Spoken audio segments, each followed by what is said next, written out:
dogs in the yard, might need a guard. Every loss, taking to heart. Me first, that cannot be. Must be these underdog episodes, see? Feeling much better, so suddenly. Under the Monica G. Crafted at night while all of them sleep. I won't look a fool, taking this tool, defeating the opposition around me. No, I'm not sorry. Yes, I'm taking this knowledge and pride. Just barking no harm, don't be startled. Yes, I'm taking the title, and it's so vital. Thanks for the ride, I'll never be idle. Turn up the dial, it's about to get wild. And the points gon' pile up. Dynasty underdog bite down, up at the day and the night. Now, easy as flying a kite. Now, come take a look at it right now. Dynasty underdog bite down, up at the day and the night. Now, easy as flying a kite. Now, come take a look at it right now.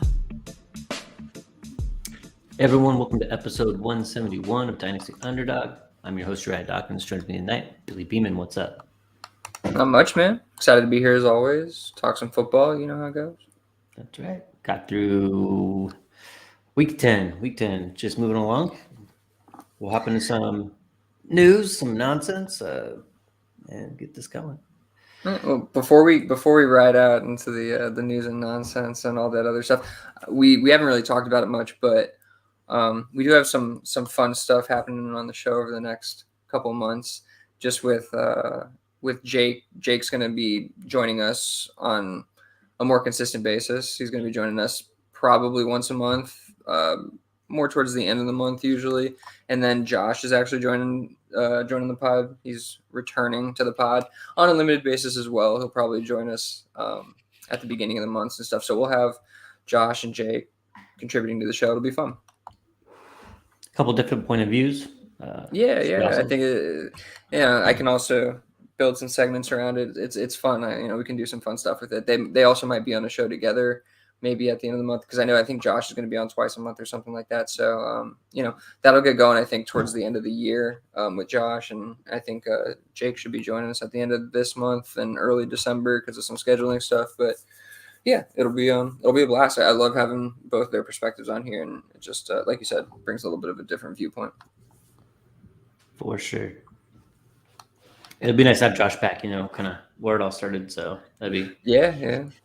He'll chime in for the OGs. Yeah, for the OGs. 2 or 3 sentences. And bye, Najee. Yeah, it's great description. I love that. That's hilarious. It'd be awesome. Cool. So basically, just news and nonsense. We just thought I'd hit on a couple injuries that happened that we should probably keep an eye on. Derek Carr, he got hit pretty hard in shoulder head area. I don't know if they drew a penalty for that. I guess it doesn't really matter, but.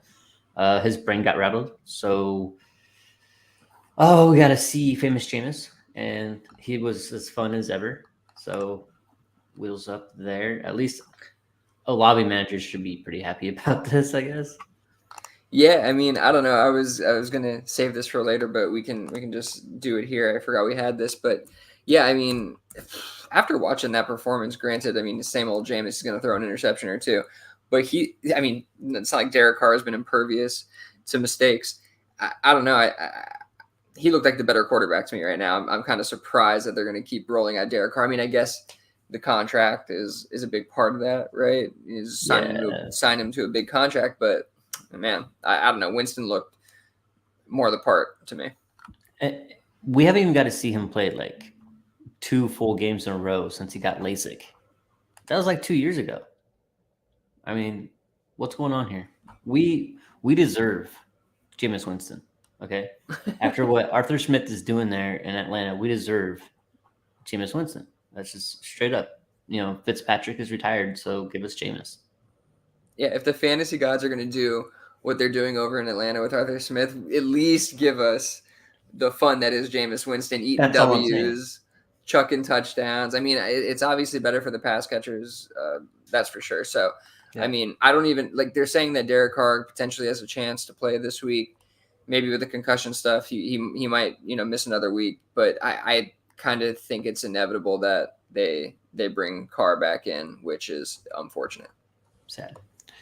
Sticking with the same team there, Michael Thomas, knee injury. I don't know how serious this is. Have you seen anything follow up with that? I haven't seen any follow up on the MT injury. This comes after he had the whole off the field issue, getting arrested for whatever that was, throwing a brick through a car window. So he hasn't been great all season long. So I don't know if there's if it really matters, I'd definitely be looking for other options to play over Michael Thomas, regardless of the knee injury. But just with the history of his injuries and how long they keep him off the field, I wouldn't hold my breath. Yeah. Next one, Baker Mayfield. I think in the fourth quarter, he hurt his thumb on his throwing hand. We've seen a couple of these injuries this year, last year with Dak, and something to keep an eye on. I don't know. I haven't seen any real updates on how severe this is, but Baker's been having a pretty good year. There's no denying that at all.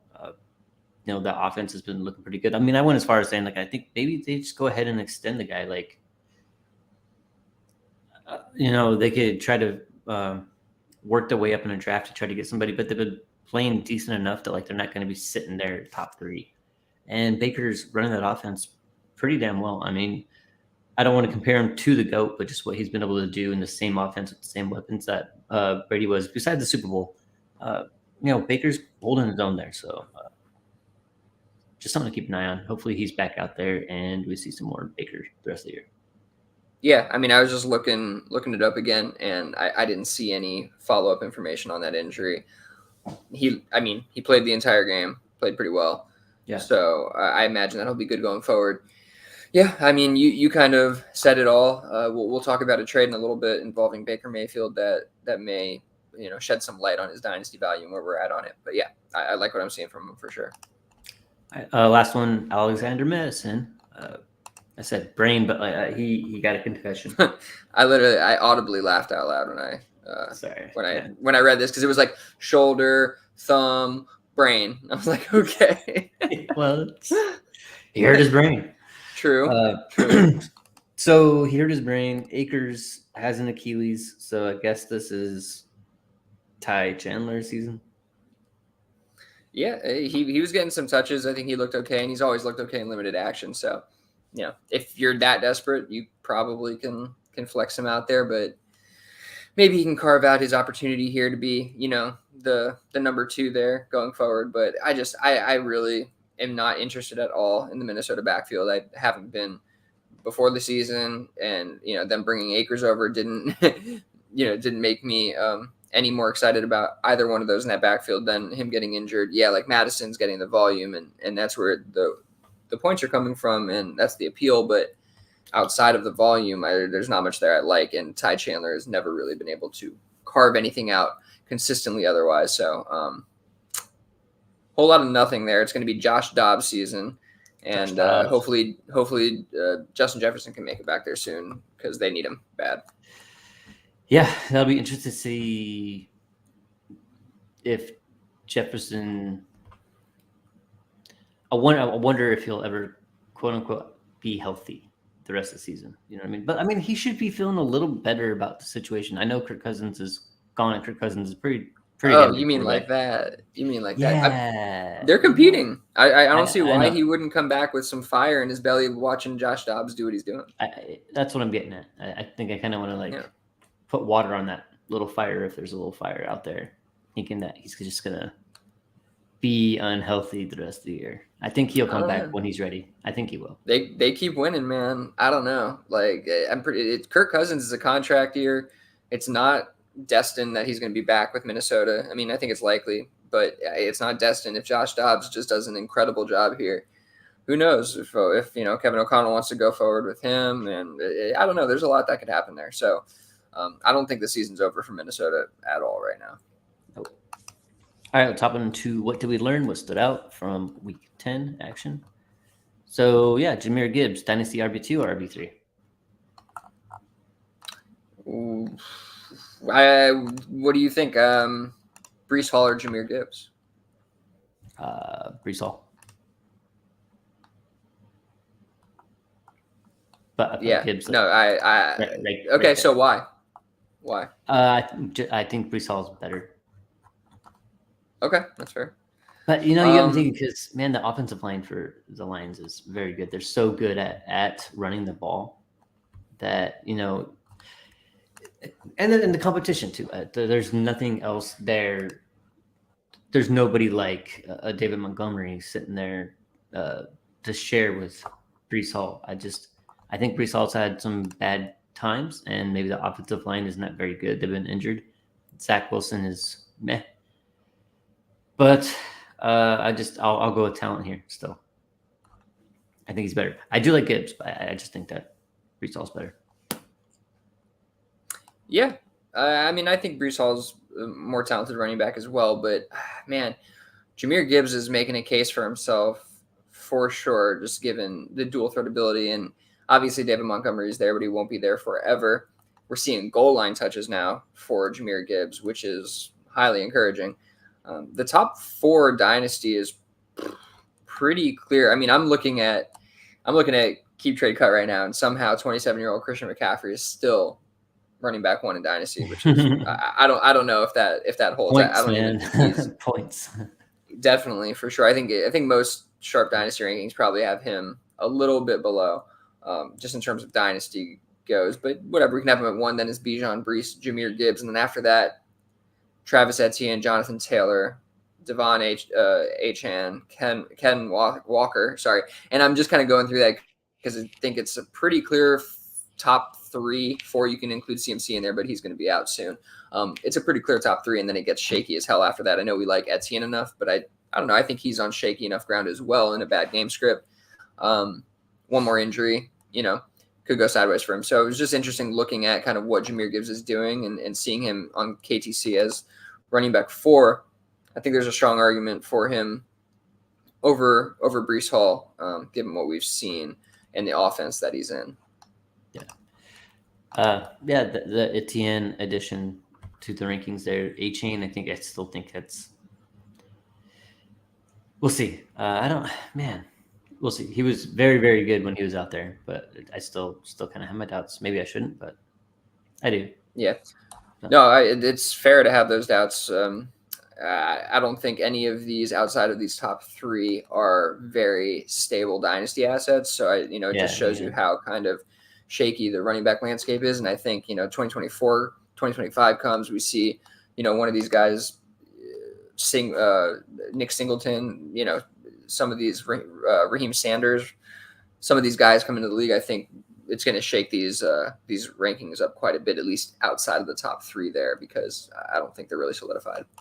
So something to keep in mind in terms of like rostering these guys, trading when you're rebuilding. Like, you don't need to have all these running backs on your roster, and it's not the worst idea to kind of capitalize on an A-chain type of explosion. One of those, the value explosion. All right, next one. My guy Quentin Johnson, still like him. He caught a touchdown. So Quentin Johnson. He exists. He exists. Yeah. He exists. He got fantasy points. Nobody started him, of course. But he did get a touchdown, and I just wanted to point that out that he could catch balls. Barely. There was another pass across the middle where if he caught it, I think there was a penalty on it, but it was on the defense, and it was on him actually. The defender held him up on the route. He got away from it. Herbert puts a great ball like over the defender, kind of like in front of Quentin Johnson, where he could really catch it and keep going. And he just hits him in the hands and just like tosses it behind his back. Whoop, gone. And it's like, that's the stuff right there. If he caught it, it was probably like an 80-yard touchdown. Just, you got to have it. You got to have it plays. And it's going to happen. We'll keep saying that. Meanwhile, Jalen Guyton is, getting like 8 targets and a touchdown. And it's not great. I mean, I'm highly concerned. I got out of my 1 share and spun it into something I wanted. But, man, it's concerning. I don't love what I see even in that game, to be honest with you. All right, next one, a little more fun. Kyler Murray is back. He didn't look like he had any limitations. He looked like a healthy Kyler Murray out there. I mean, he was still he looked exactly like he has his whole career. Just, out there running around. His legs go so fast. Tiny little feet just like... It's like when my kid, she was a toddler, like 3 years old, and like you could hear the footsteps down the hallway, and it's her. It's like, and that's all I hear when I see Kyler Murray run. But it's fun to watch, and he was good. He kept. I want to watch football with like a little child's footsteps as the audio when he's running. like you're like a cartoon. You know what I mean? Like they're spinning. Man, that's He should good. always That's be on like funny. the Nickelodeon broadcast. Like that's awesome. He's always been prone to mistakes, but he's always been able to, I think, make up for those mistakes with, athleticism throughout the game and all that stuff. I mean, there's still a lot of football to be played for him, and to see kind of where he's at. That was the first game back, but I'll take the L a little bit. He looked good. Like he looked better than I thought, especially with his legs. Like you said, he didn't really look limited, which I'm very surprised about. So he goes up against I think a better defense this coming week though. And so he will be challenged, and we will be able to see if there are any limitations due to, a solid team scheming against him. Yeah. I think just what kind of stood out to me the most was that he looked healthy, 100% healthy. Like he's ready to go. So that's exciting. And then they play the Texans. They play the Texans. So it'll probably be a shootout regardless, but good defense. And then James Conner, I know he was activated, and he did play, right? He did play. He had a decent game. I think I don't think he scored a touchdown, unfortunately, but he looked. Let me see. What did he do? If I remember, it was 16 for 73. 4.5 a carry. I don't think he caught any passes. Bless you. I don't think he caught any passes. So Kyler Murray, the running quarterbacks don't target their running backs that often. So we're seeing some of that come to fruition here. But I do think going forward, he'll see, some targets. And again, that, averaging that a game with Kyler Murray back, he's going to see some touchdowns. Like if he's healthy, he's a stud. There's no two ways about it. So for contenders, probably still a pretty cheap buy. He didn't have a massive game. You might be able to go out and get him still. Get him off your roster if you're not contending. Next one, Josh Allen issues. Dude just turning the ball over. And so the front office's fix for Josh Allen's interceptions is to fire their offensive coordinator, Ken Dorsey. And Joe Brady in an OC now. And I didn't even know Joe Brady was in the league still. I wish Josh was here in a way because I think he likes to talk shit about Joe Brady. No, he's Joe Brady's biggest fan, man. Oh, he's his biggest fan. Okay, that's what he's from our he's from our hometown. He's from Pines, I'm pretty sure. Oh, from, okay, Broward County. Yeah. So, but yeah, Ken Dorsey's out. I mean, whatever. A change is needed. Period. Right? You can't change a quarterback. That's not happening.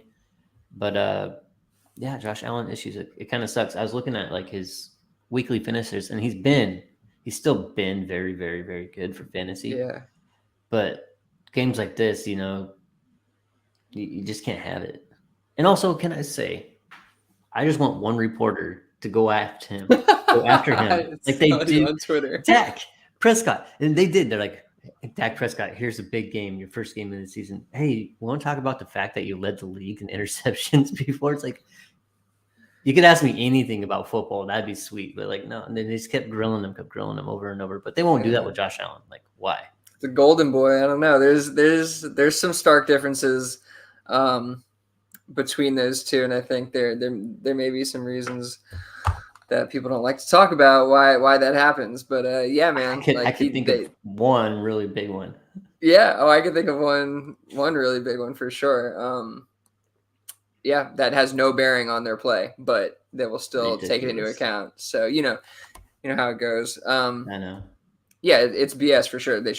Everybody should be challenged when they play poorly, and in the same fashion. That doesn't happen, that's for sure. But yeah, Josh Allen looks a shell of himself at times this season. I'll say that. I mean, this has always been part of his game, though. The interceptions, the mistakes, and in big moments, he does shrivel up. I mean, we've seen it time and time again.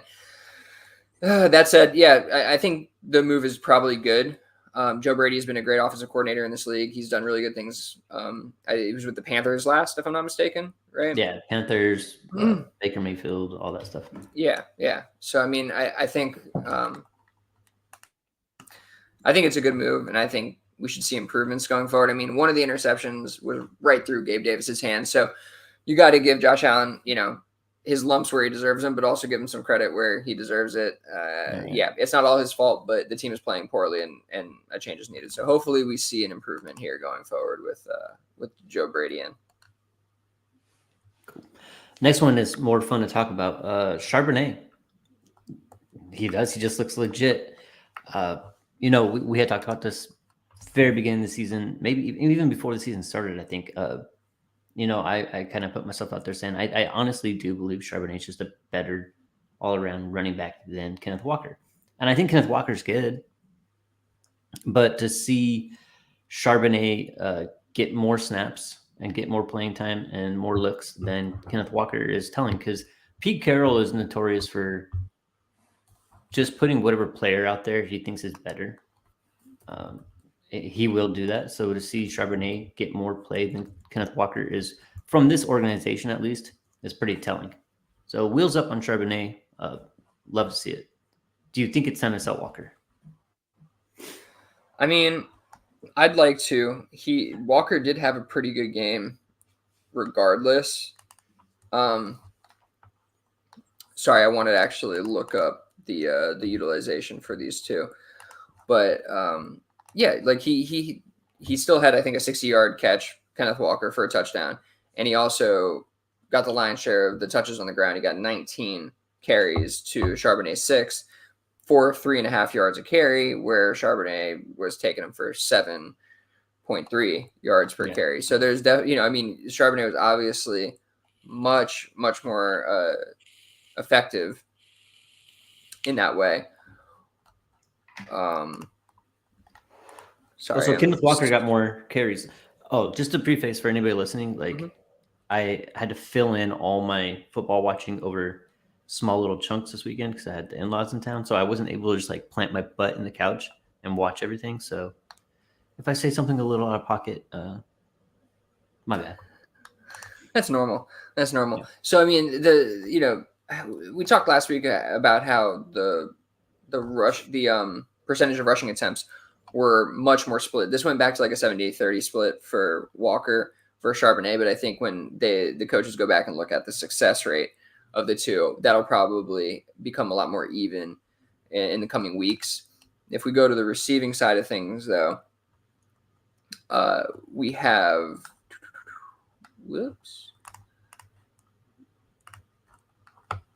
just bear with me. It'll be okay. It's okay. For the receiving work, Charbonnet edged him out significantly in 11.9 target share. 11.9% target share to a 4.8% target share for Kenneth Walker. Okay. So, in PPR leagues, obviously Charbonnet is trending in the right direction. Walker, not as much. Granted, he just had that catch for a touchdown, that 60-yard touchdown. I'd be wanting to sell him off that. See if I can capitalize on the big game before things start to even out a little bit more throughout the season. I think that's fair. All right, we have to talk about it again, but Josh Dobbs, do you think Josh Dobbs has a starting role next year, or is that just way too given draft capital, his career in the NFL thus far, and how it really typically plays out? I mean, not yet. I think he's playing himself into it. Like, I think if he takes this team to the playoffs and they, have any sort of success, even in the, the first round, then it's going to be hard. Some team is going to make the poor decision of giving him, a 2-year deal with some decent money or whatever and try him out, while they draft a quarterback or something like that. I think that if he plays really well the rest of the season, that he will end up in a potential starting role. Yeah. And I'd be trying to sell him along the way, pretty much the entire way. If I didn't need the production as a contender, I'd be trying to move him for pretty much any early second, first round pick, anything I could swing. And I think it's possible. I think those conversations are beginning to happen. Oh, can you sell Josh Dobbs for a first round pick in a super flex league to a contender who is desperate for a quarterback with all these injuries, right? I think that's a real conversation. You hold people, feet to the fire. No trade deadline leagues, like, you can make this happen if he's playing well. Yeah. It's kind of like reminds me of Geno Smith a little bit, where Yes. he might end up with a contract, and then probably at that point you want to try to move off of him, which may not be easy to do. Folks are getting sharp out there. There's a lot of content out there that there's no excuse to be an uneducated dynasty player at this point. So some of those moves are harder to make. That's a great point. At least I found. Not everybody could trade like Billy. All the moves are hard to make. Somebody said, I think it was Ben said it in one of the Discord, the Dynasty Underdog Listener League chats or in the Discord, but he was like, he overwhelms you. And and it's true. Like that's part of the tactic is like, I'm just going to keep going and going and go. I'm going to keep sending you offers. I'm going to keep hitting you and I'm going to just until you're like, all right, I've like overworked you. And you're like, all right, I'll make a deal. Like that is part of it is like that consistent like effort is it's more. That's why those deals happen, I think, than anything else. I don't know. That's a big part of it, at least. Before we move on, I just want to say Kenneth Walker is currently valued per keep trade cut as running back 8.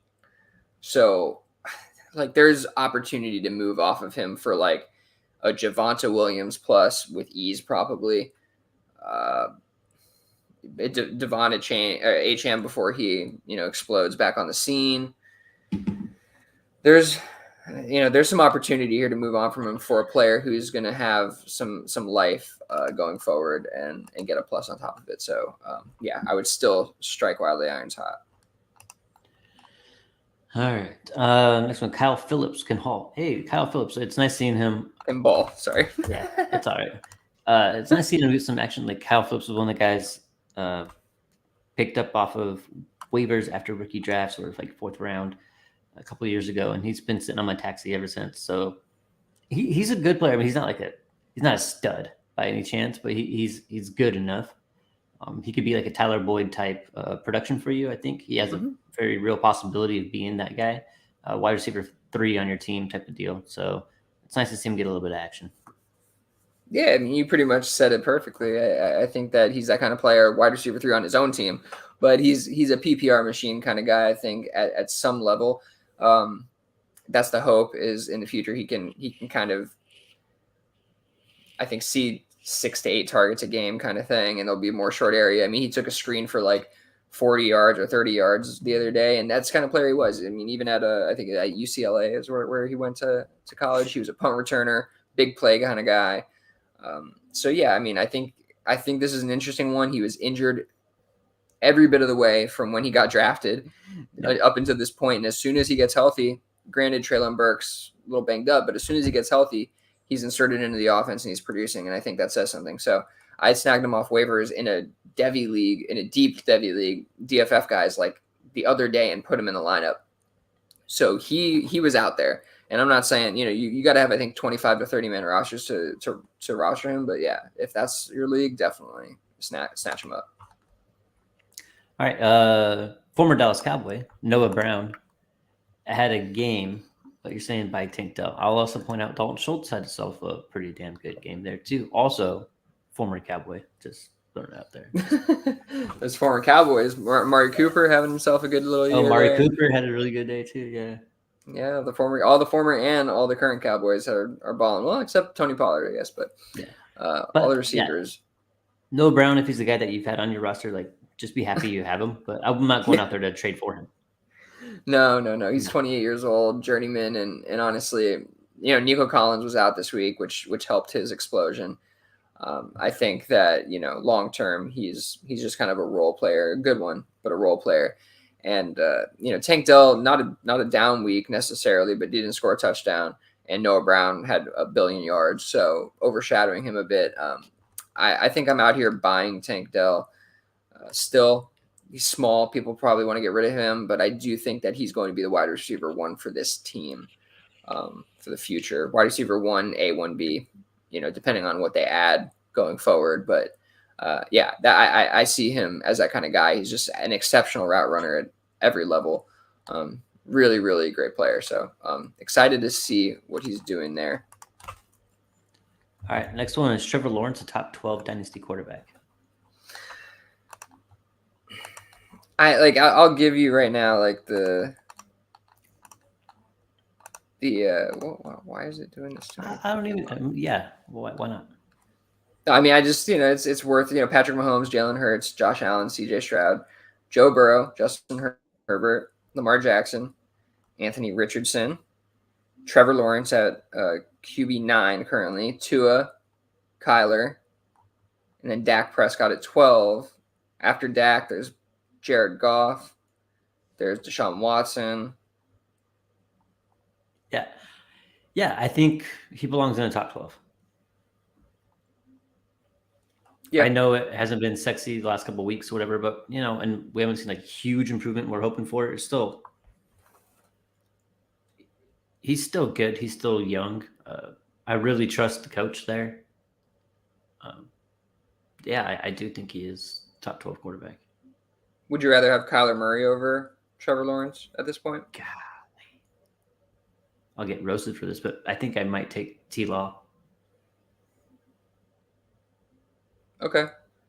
I think Kyler Murray is making a strong case. I think Trevor Lawrence probably should be moved down to at least QB 10, 11. I don't know. I think I'd probably take Dak Prescott over him for the next 3 years. I don't know. He might be right on the edge for me at QB 12. I don't know. He just looks really good and not much better than really good. Fair. Especially from a fantasy production standpoint. Like, he's obviously a solid NFL quarterback. I think he has a long career ahead of him, but it seems like the fantasy production is definitely on the more average side of things than it is on the upside of things. Like, he has a good floor, really solid floor, not a very high ceiling. And the more and more I play fantasy, the more I'm shooting for the ceiling.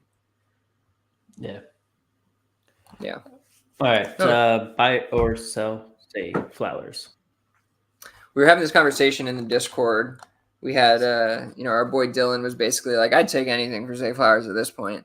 That was essentially what his I mean, that's not exactly what he said, but that was definitely how it came off, was like, I just want to get out of Zay Flowers. And I think Zay's been pretty good, especially for a rookie. I mean, the guy's seeing tons of targets. This week he had a pretty good game. I think he had 5 or 6 for 80 or something like that. He's not scoring a ton of touchdowns. This offense is playing really well, scoring most of their touchdowns on the ground. And obviously, that's not going to necessarily change going forward. So I understand, the idea of not loving the opportunity there for the receiving game. But I mean, he's doing this as a rookie. Yeah. And not only is he doing it as a rookie, he's doing it when they paid Odell Beckham $15 million to come in and be the wide receiver 1.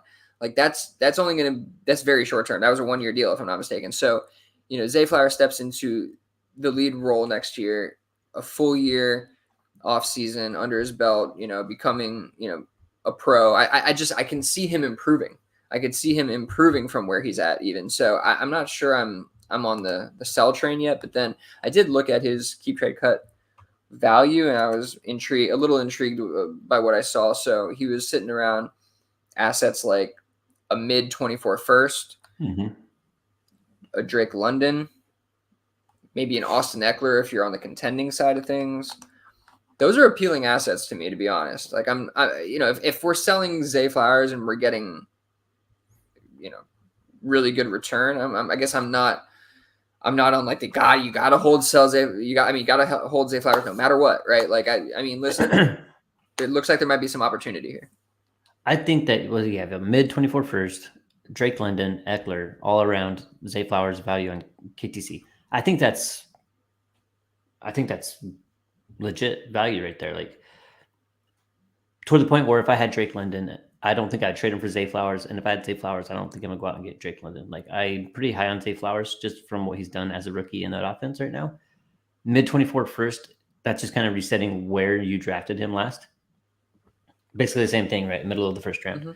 And then Eckler, I'd do it either way. If I'm contending, I would definitely send Zay Flowers over for Eckler and see if that helps me score a few more points and make a push for the playoffs and possibly further. And also, if I'm trying to get younger and rebuilding, I will send off Eckler for Zay Flowers pretty much in a heartbeat. So I think this is a situation where KTC has, in my opinion, Zay ranked pretty fairly.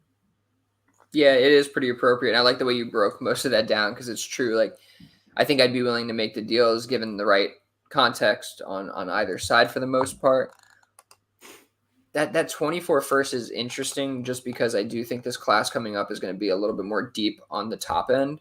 So you might be able to get maybe like a better running back, maybe a similar or maybe better wide receiver. But again, we're seeing him produce already, and it's the whole boat thing. Like, I already have this guy. Like, do I want to send it off for a box that might be him again? And it's like, yeah, I get not doing that. And I get looking at Zay Flowers as a very valuable dynasty asset. I'm not quite on board with the just sell him for whatever you can. No. I think that there's arguments on any side of these three kind of deals that we talked about here. The comparable value in dynasty. I think he's appropriately valued, like Uriah said, and no reason to be shipping him off for less value than anything we just talked about here. Yeah, exactly. I mean, there's plenty of people out there that will give you fair value for Zay Flowers right now. I'm sure. Yeah, I mean, I think if you have Eckler and you're not a contender, I definitely think there are people out there that would sell you Zay Flowers plus to get Eckler on their team. Yeah. So, yeah. I think that I know that we're sticking on this point, but I do think that there is a good portion of the dynasty community that thinks the way Dylan and some of our other listeners think, which is like he's not that good. And then there's some who really like him. Depending on the manager you get, I think you can exploit that either which way. It just depends on what you're trying to do. All right. Last one, Bryce Young, troubles. Let's hear it. Well, he doesn't have I like to see these charts where they have like time to throw, wide receiver open percentage, or time that a wide receiver actually is considered or deemed open. And Bryce Young and the Carolina Panthers offense, like, they're ranked very, very near the bottom compared to all of it. So it's that Bryce Young is also running for his life, but also his wide receivers can't get open. His top wide receiver is Adam Thielen. That means his Adam Thielen is getting open, running routes better than anybody else he has to throw the ball to. And that's not kind of what we want to see in a nice young offense that's doing well. I know that CJ Stroud's, you want to compare the two because they're both drafted, back to back. But Bryce Young, he's making some pretty throws. His decision making and processing seems to be fast enough, but he just doesn't have a whole hell of a lot of time to do it. Doesn't seem like it. Doesn't look like it when he's playing, and the numbers really kind of support the fact that he's got two really bad situations going against him. So I'm not really gonna shit on Bryce Young yet. Yeah, it's a brutal situation, that's for sure.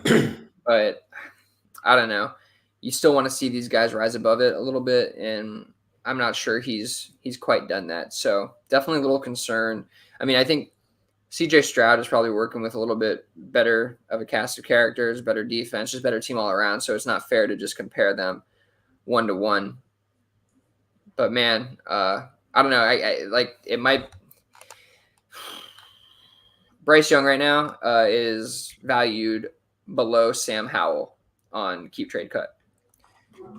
It might be time to buy Bryce Young. Yeah, if that's the case, I think I'll take the shot on Bryce Young over Howell. I think, but Howell's leading the league in passing yards, but doesn't mean he's good. He has Eric Bieniemy like just toss the ball all the time, bro. Like it's all good. Just throw this. Somebody might catch it. Yeah, I don't know. No. I don't think he's very good. But yeah. I think I'd rather Bryce Young. Like he was the first overall pick. Like if you're asking me to pick one of those two, like just go ahead and send me Bryce Young every time. Like it's not even close in my opinion, to be honest with you. I I don't know. You if you want to get out of Deshaun Watson, you may be able to go and get Bryce Young plus. There's ways to do it. All right. Let's hop into this. All right. So we want to talk about ADP risers and fallers, which is always fun to do. Yeah, I thought it's an interesting discussion right now. I mean, we're not necessarily in startup season, but DLF does do mock drafts all year long, and they keep track of ADP forever, essentially. So you can go back and look at that. So I just grabbed August ADP, so just before the season started, and I grabbed October ADP. They're not through November, so we're on October, and I just subtracted October's ADP from August so I could get the ADP difference between the months between, and just kind of see anything that stood out, any guys that, maybe you think should not be rising, should be rising, whatever you think. So, for me, just if I were to kind of look at it real quick, I'm looking at guys who have really risen, not necessarily fallers, but some guys who have really risen. Nico Collins, Josh Palmer, 118 spots, 113 spots.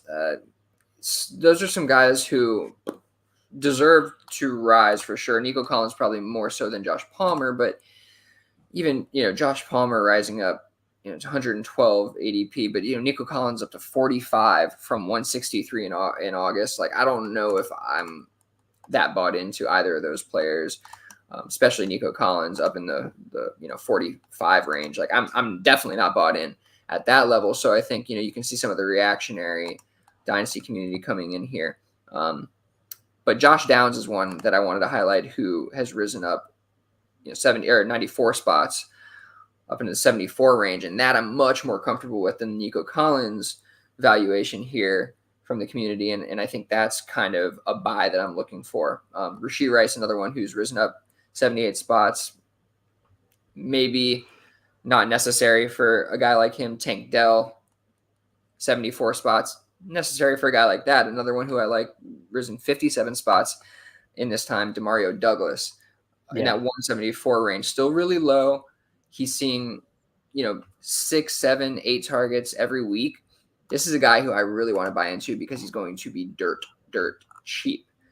So just looking at, the risers and followers here, I think you can pick out, some stuff, some interesting stuff, some valuable, actionable items here when you look at it. Yeah, so I think some of the fallers are kind of interesting to me. You had don't move the sheet around on me. There we go. Oh, sorry. It's all good. I got it. There you go. So you had the two Seattle players. You have Zach Charbonnet, Jackson Smith-Njigba, who have both fallen by about 15 spots, which I don't think there's a reason why. Maybe there's too high on them at the beginning of the year, but I think Zach Charbonnet and Jackson Smith-Njigba have both, as rookies, done plenty to move up. To move up. If they haven't moved up, it's just because we're ranking them too high in the beginning. Same with Russell Wilson. I know you're like his biggest fanboy now. But, I wouldn't put it that way, but I think everybody, like, it's funny because the tide's turning now. You see like the memes with like he's taking down all the good quarterbacks, as the Grim Reaper and all that. So yeah, I think the tide's turning on him. I've just been always on the comeback season for Russ. I thought that it could not get worse than last year. No, that's how I put it. So for Russell Wilson to fall at this point is kind of weird, considering he's having a pretty good year right now. Interestingly enough, like his weekly finishes haven't been bad all year. Like he's been okay, and we kind of were hoping that would happen with Sean Payton.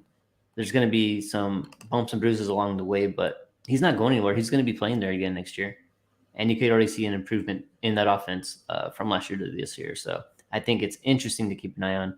And as a smart guy that I know Billy is, he made trades for him. So if Billy's trading for him, there's probably a good chance that the future's bright for him.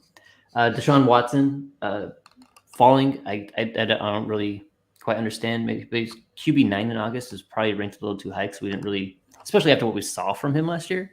Like we didn't know if he was ever going to have it. He had a pretty good game this last week, but I think Deshaun Watson's still one of those guys you should probably go out and try to buy.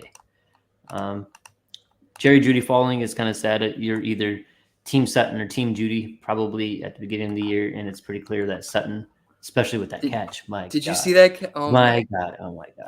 I mean, he dragged his toes for miles, bro. Like, are you kidding? Like that was incredible. Just and waiting also, for the ball to get secured. the pass was on.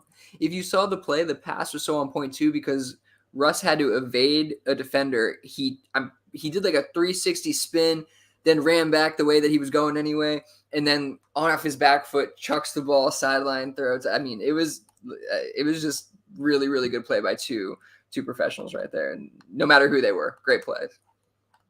And then the last one that you have, well, I guess Kadarius Toney falling makes sense. He's always been ranked too high. I don't care. Same with Greg Dulcich. Get out of here. And then my boy Quentin Johnson. Like I get it. Yeah. I still think it's a little too early to be like out on him, but I could see why falling. What 4.5 rounds? Yeah. Down to the I guess that makes digits, sense. I understand it. But I'm not giving up hope. I also had Sky Moore. At least I don't have any. I don't have anything, any dog in the fight though. I don't actually roster him anywhere anymore. So he was just your preseason darling. But yes, no, I get it. I mean, listen, no, like we've all had players that we're wrong on. That's not even the point. I just think adjusting the way we have is probably the lesson to be learned from anybody listening. Is you just quickly adjust and try to go get more guaranteed production, more guaranteed dynasty value for the future. It's not as hard to do as you'd think. There are people willing to take on these risky assets, and you can flip and flip and flip. Sky Moore also 35 spots dropped since August, and I think rightfully so. But you mentioned Jerry Jeudy, and that's when I'm just it sucks, man. Like 34 spot drop in. Deservingly so, man. He just hasn't done anything. Honestly, the only thing he's done is kind of put himself in the spotlight negatively with some like sideline antics and all that. And none of it was really like that bad or worth noting, I guess. But it's the only thing that I can really remember from the season from Jerry Jeudy. So I think the best you can hope for him is that he gets out of Denver, because clearly it's just not happening for him with the Broncos. So yeah, we just need to see new scenery for Jerry Jeudy if we have any hopes of him, revitalizing his dynasty value. So yeah, this is just I'll post this in our Discord. It's a really good list to just kind of check out. I'll keep pulling this, different times of the year, but I thought, we're a little bit more than midway through the season. It was a good time to look at some of these guys who were, really, who have changed or that we've seen big changes from in ADP since August. Raheem Mostert's another one I love looking at, dude. 93 spot difference from 180 in August to 87 now. That's just an interesting one. No, like I think that's a very big like redraft. It's funny because this is Dynasty Superflex ADP, but there are a lot of redraft tendencies happening here when you look at ADP in October. It is. It's a lot of people who are using their contender mindsets when they're drafting, which I think is super interesting, because you should probably like the mindset that I think I would go into in a mock draft right now would not be drafting Raheem Mostert, 90 spots ahead of where he was in August. I'd honestly draft him closer to where he was in August. I don't think he got younger. So. Yeah, like I would draft him closer to where he was in August, just maybe higher, but not 90 spots higher. So. Yeah, it's good to look at, because you can also pick out those like it's again looking at stuff like this and looking at keep trade cut. It's all things that help you find edges in your leagues. Like, oh, does this guy value him that way? Oh, okay, I know my league mate. I know that he kind of has wacky values and he has this player on his team. Let me go send an offer and see if that's how he thinks. Let me go send Raheem Mostert right now and see if I can get plus up on it or whatever if I'm rebuilding. Yada yada yada. Yeah. Cool. Let's hop into this last topic real quick before we hit on some trades. But it's important midseason tips for rebuilding teams. Absolutely, yeah. This is a fun one. This will lead right into our trades, non-trades. We'll finish this discussion off with the trade, and I think my first rule here is review, or my first tip is review your rules. This was something that actually I saw come up in one of our listener league chats, and somebody was asking, I didn't realize draft order was by potential points. If I knew that, I would have been, I would have been managing this differently or strategizing differently. And I didn't know you didn't know. Like, how would I know you didn't know? Like, we have the rules on the site. They're very clearly stated, and you can always ask us. We'll take a screenshot, send it over to the league chat. Like, we don't have any issues, and I'm not trying to even beat up on anybody, but this is just a good example of, like, review your rules so because if you get into the situation mid-season where you're like, oh, I was contending, I thought I was contending, but my team sucks, at least how to go about rebuilding, right? Because if you just think it's win-loss and you're like, oh yeah, I'll just I'll lose all my games, and you don't realize it's potential points, you're going to be sitting there at the end of the season really disappointed. And I think that's really good for a lot of like new Dynasty players that you'll see more often than not. At least I think every single league I'm in uses possible points for that reason. It's probably the standard. So something that redraft folks don't have to deal with because they don't have to worry about. Most leagues don't have to worry about their season finish affecting their draft order next year. So great Dynasty point. Absolutely does. So that's one of the new things to get used to if you're new to Dynasty. Yep. So this one I like a lot too, is taking advantage of the playoffs and the trade deadline. And part of this is also, and I'll combine these two. Like, I think you should be aggressive at all times, be very aggressive, but you don't need to sell low because you're being aggressive. Okay. Being aggressive does not mean I have to get out of this player no matter what today. Being aggressive means that you're going to constantly send offers trying to get out of this player at the value that you determine is fair for you and for your team to get your team to where it needs to go. Right. So from that perspective, when I say, take advantage of the playoffs and the trade deadline, maybe you have a player right now you want to sell, but he hasn't really popped off. You have some time. If you have a trade deadline, utilize that as your cutoff mark. If you don't have a trade deadline, you use the playoffs as a cutoff mark in terms of, okay, this is pretty much the point in which I need to get rid of my players, because there's not going to be much more time. Not necessarily that you have to get rid of your players, but this is the point in which I can take advantage of the teams want to go and win, right? So I just think you need to recognize the teams that are willing to make deals and go after them aggressively, consistently.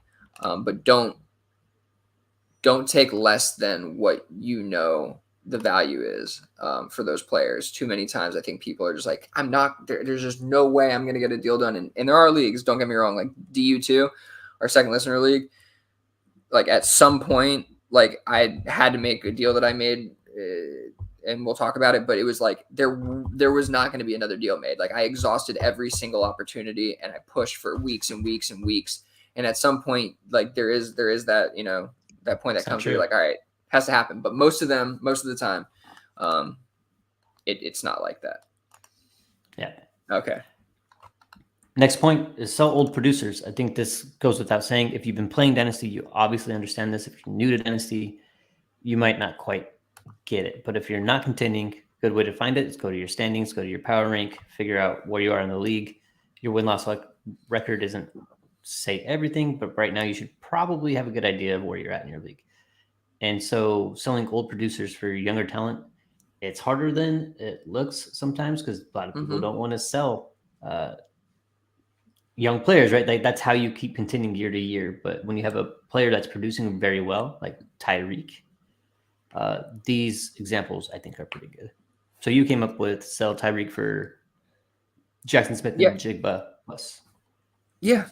Sell him for JSN plus, and sell him for JSN plus, sell him for London plus. Both guys who, London, we already know it's the Arthur Smith effect. JSN had a modest start to his career. He's had a couple big games here with some touchdowns, but I still think you could probably move him or acquire him plus for a Tyreek Hill and what he gives you, and then also you could sell Eckler for similar type deals. We've talked about some of those already, right? So I think selling old producers, and this is so funny that this happened to me this weekend, but perfect timing for this. I was at a baby shower, and I had somebody who, one of our friends' boyfriends who I had just met has a dynasty league. I think he's in one dynasty league, and nice. really into fantasy sports You betting. All met that, a dynasty player out in the wild?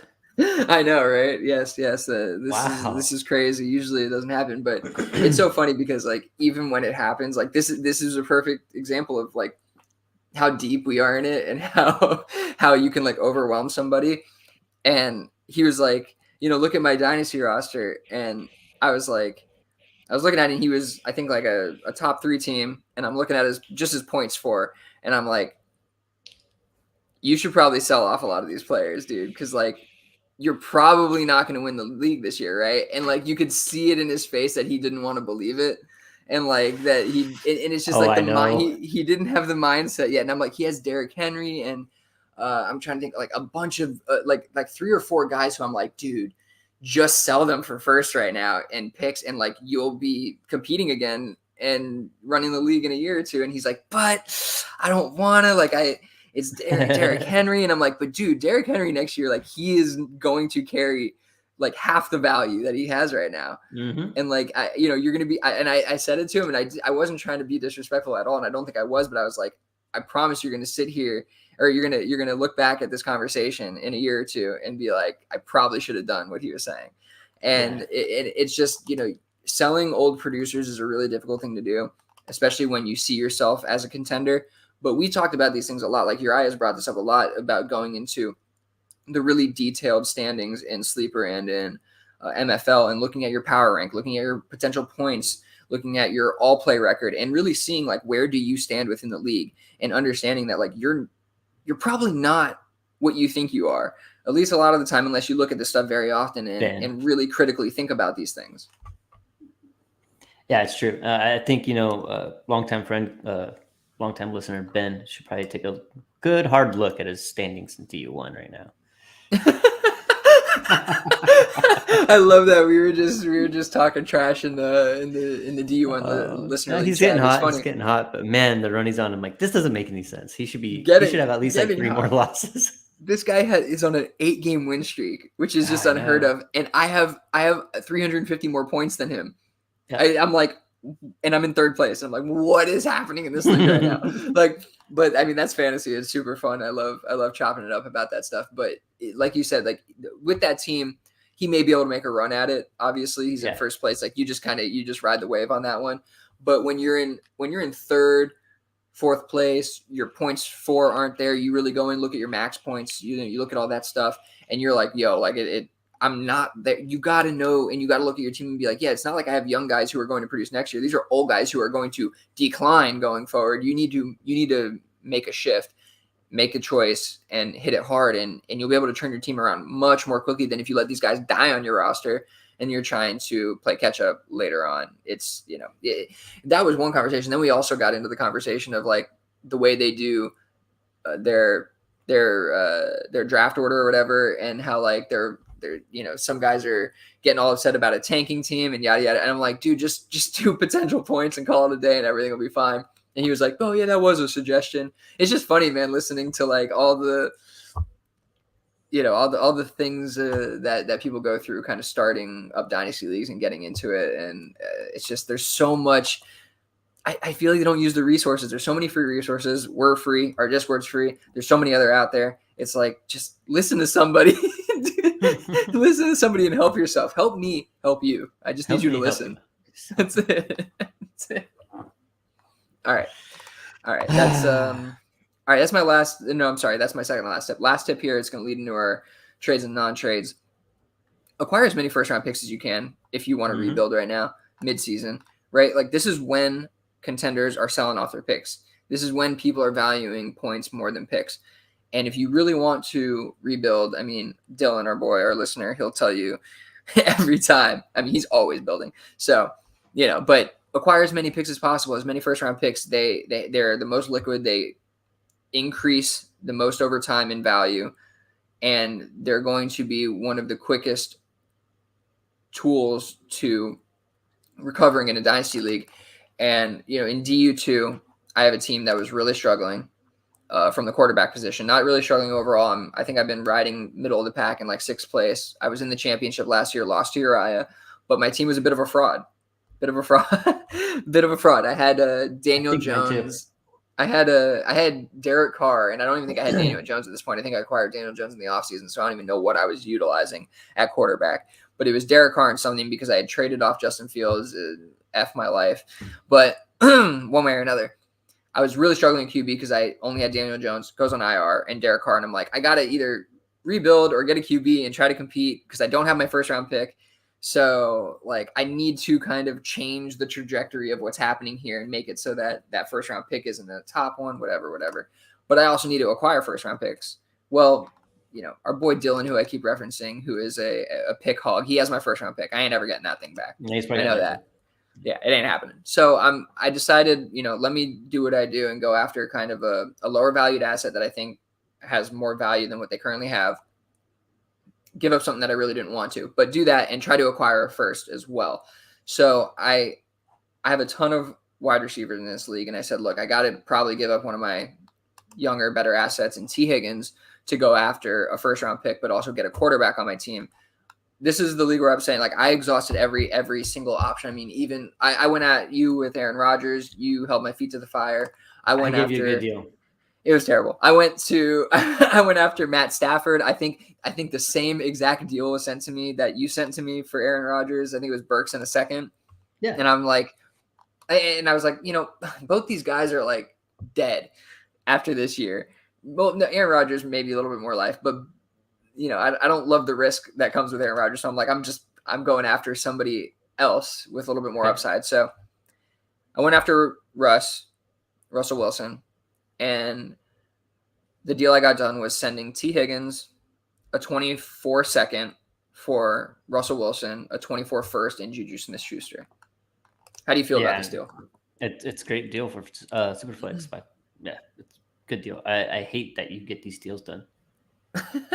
Juju's whatever, Russ in a first for Higgins in a second. Yeah, that'll work. Because even if it doesn't pan out for you this year, whatever, you got a first. Those are not easy to get. So, and I know for you, selling off T. Higgins probably hurts because you're, Team Higgins. Yeah, it's a great trade. I'm just gonna give you my login information for all my teams and let you go to work. Oh my gosh! You work for commission or what? The amount of time that it takes for me, honestly, that is probably what I would need to do. Because it's effort, it's maximum effort is involved with these things. You did good. I like that. It took me it was but also I'm in this dude's DMs. I'm like, bro, please respond. I need you to do something here. But yeah, I do think there's some risk involved in this. I'm selling Higgins at a lower period in his value arc, right? In his dynasty value arc, he could easily go to the Kansas City Chiefs next year and be the wide receiver 1 there. Right. And his value exponentially increases. Yeah. Not that, and say Russ just tanks out and declines. That was the risk there. Right. But I think, fortunately we're seeing Russ and Peyton kind of turn things around, get their footing. We see Javonte coming back healthy, probably helps him out a bit. So, the defense turning around, there's a lot there, I think, to be encouraged by. This first round pick is probably going to be mid. I don't think it's going to be late. So I like what I did here for sure. Right now, we'll see how it looks a couple of months from now. But I think anytime you can get a quarterback and not give one up, that's usually going to be on the right side of things. It's going to be a win, I think. So I like the move here. Granted, I will say that the manager who traded Russ away has Patrick Mahomes and I don't think it's Joe Burrow, but it's a 2 absolute studs. So, they could afford moving on from Russ with, I think, where they see some risk involved. Yeah. And try to get a player like T. Higgins, who is likely going to have dynasty value no matter what for the next 6 years or so, where Russ could potentially flame out. But I'm kind of making the bet that he doesn't. It's an interesting one, but I like what I did. All right. Trades and non-trades. What else you got? This one happened in DU3. This isn't my trade, but I thought it was interesting. Isaiah Pacheco for Roschon Johnson, a 3rd and a 4th round pick. Yeah, I think, I forget what I said at the time, but looking at it, I think think I would give up Roshan a third and a fourth for Pacheco.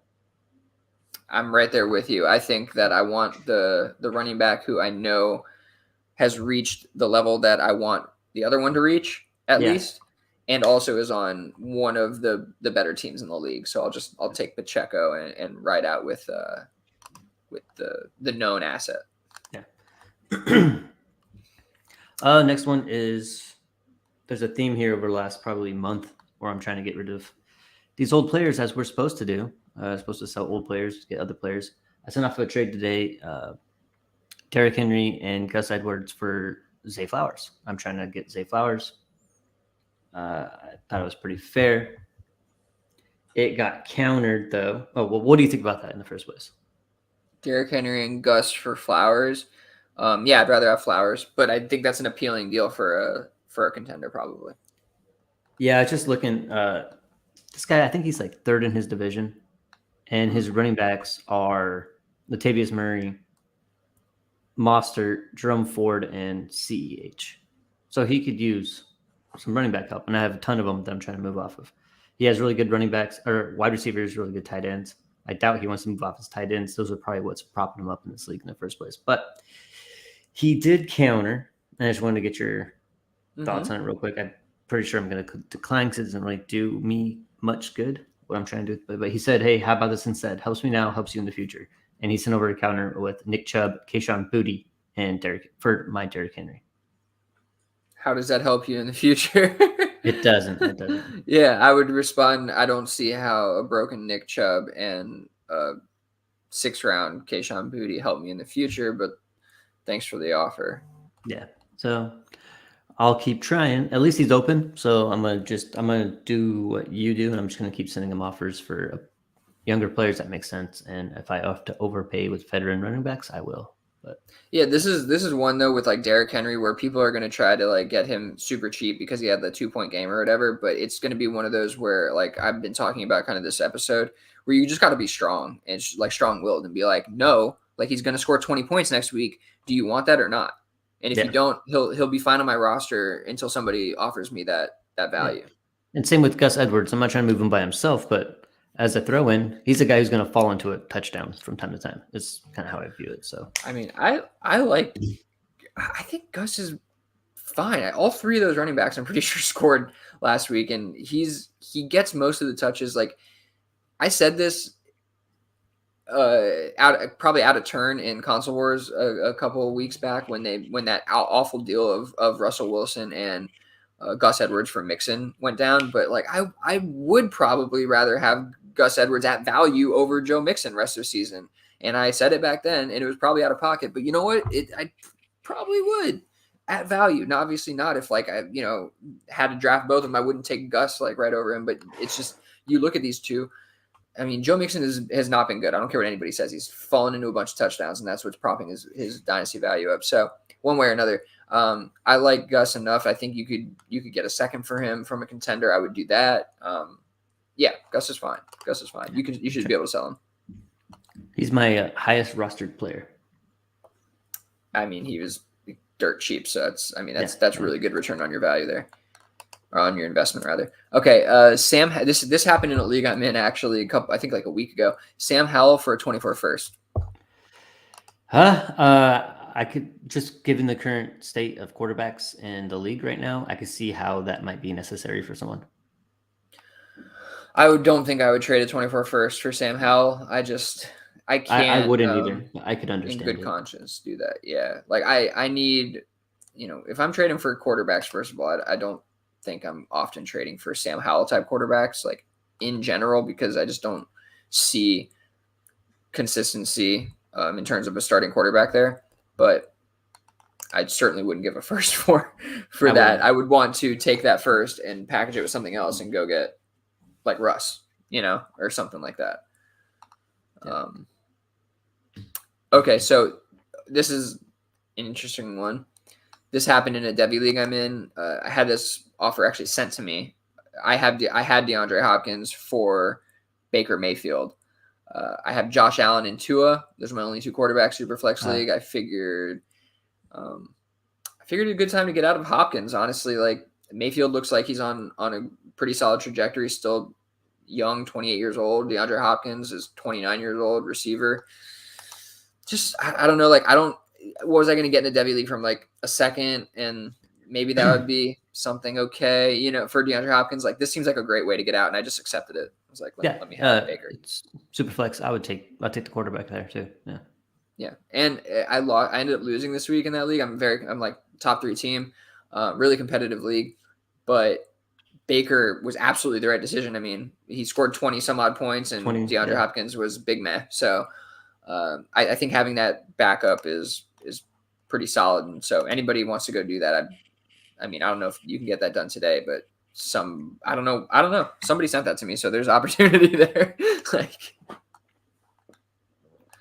All right. Last one. Yeah, sorry. I got Matthew Stafford for Burks and a second. I'll take the quarterback. Yeah, I bet. And it has nothing to do with our trade. I'll take the quarterback. Oh yeah, no, okay, all right. Okay. I mean, honestly, there's probably a lot of people out there that have Treylon Burks right now that are probably wanting to get out on him.